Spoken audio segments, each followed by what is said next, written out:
Today in Black Desert Online, we're going over how to make one of the best elixirs for experience to power level your alchemy life skill levels. So if you're trying to hit your first guru level, or if you're aiming to hit guru 50, this is definitely one of the elixirs that you want to focus on.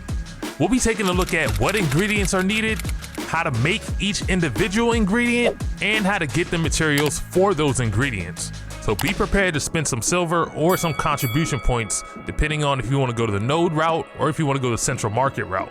So let's get right into it. The elixir that we're going to be making today is a Grim Reaper elixir. By far, in my opinion, this is one of the best elixirs that you can make to earn a good amount of XP for alchemy. Now, there are other elixirs that you can use. However, the amount of effort that you need to put in to get those materials that are required to make those elixirs may not be worth your time. The key here is to spend as much time as you can actually producing elixirs.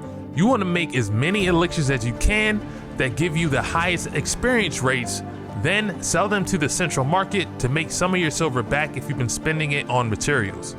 Now, if you've been gathering it or getting it through nodes, that's pure profit. Before we start, it's important to know that you must be at least an alchemy level of skilled 1 before you can make this elixir.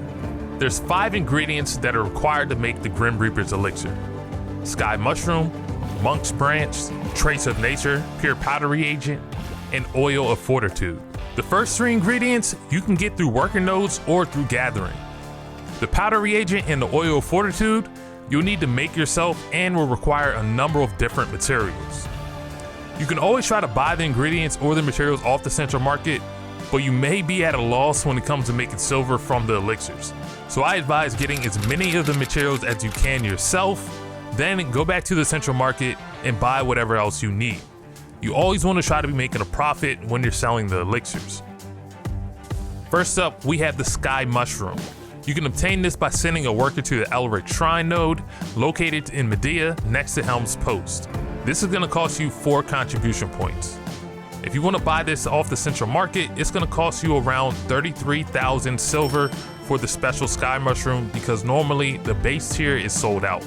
But don't worry, because you can still use the special tier material in the recipe. Next, we have monk's branch.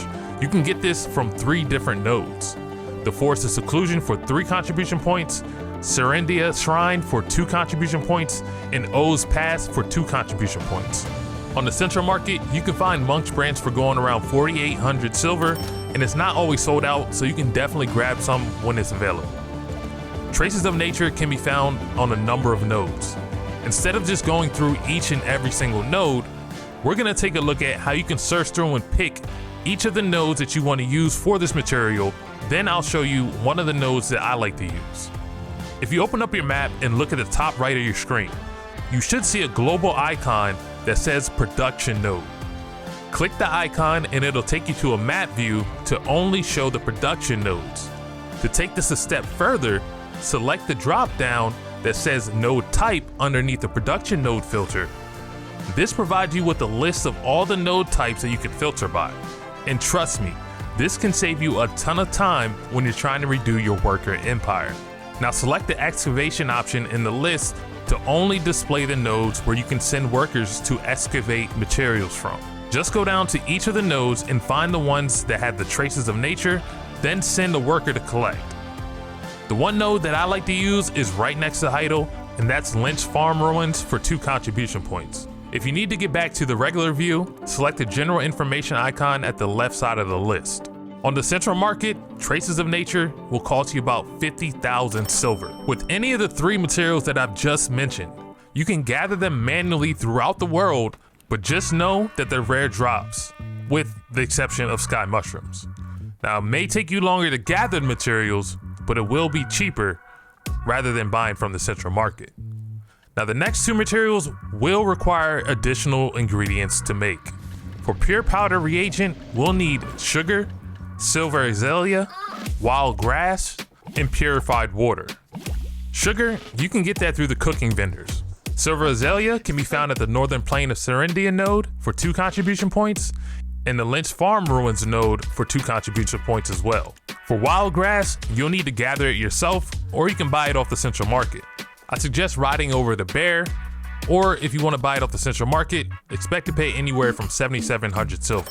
Purified water, you can make that for yourself. Get some empty bottles and then do water scooping and idle around the storage manager. Then use processing to filter the bottled water into making purified water. And if you have it, you can always filter cactus sap and bags of muddy water.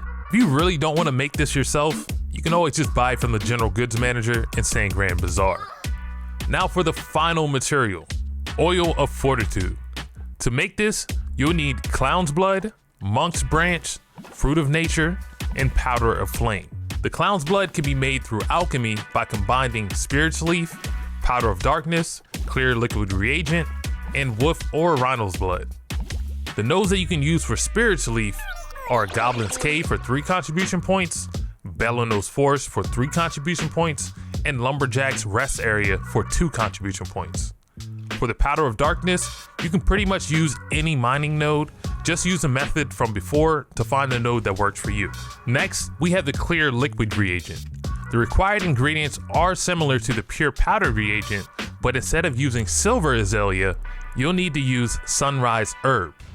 You can collect this manually or send a worker to the Kron Castle site for 2 contribution points or to Bellonos Forest for 3 contribution points. There are 2 additional nodes that you can use, but they're kind of out of the way to acquire them, so we're not going to go over those. Once you make your clear liquid reagent, you'll need wolf or rhino's blood. You can easily get wolf's blood outside of Imp's Cave near Velia. Just use fluid collecting on the wolves to get the amount that you need.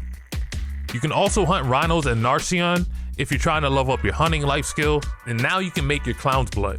We already know where you can get monk's branch, so we'll skip that.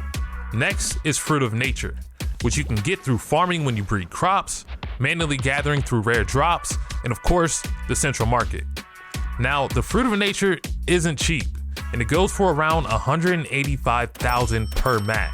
So you may want to start gathering more to reduce the amount of money that you spend. Powder of flame is just like traces of nature, but instead of looking for the excavation nodes, you want to look for the mining nodes. I suggest using MK for starters. It'll cost you about 2 to 3 contribution points, depending on if you want to send 1 or 2 workers to that node. Now use alchemy to combine all the ingredients and then you'll get the oil of Fortitude. Now we have all the materials that are needed to make the Grim Reaper's elixirs. There's only one last thing to do.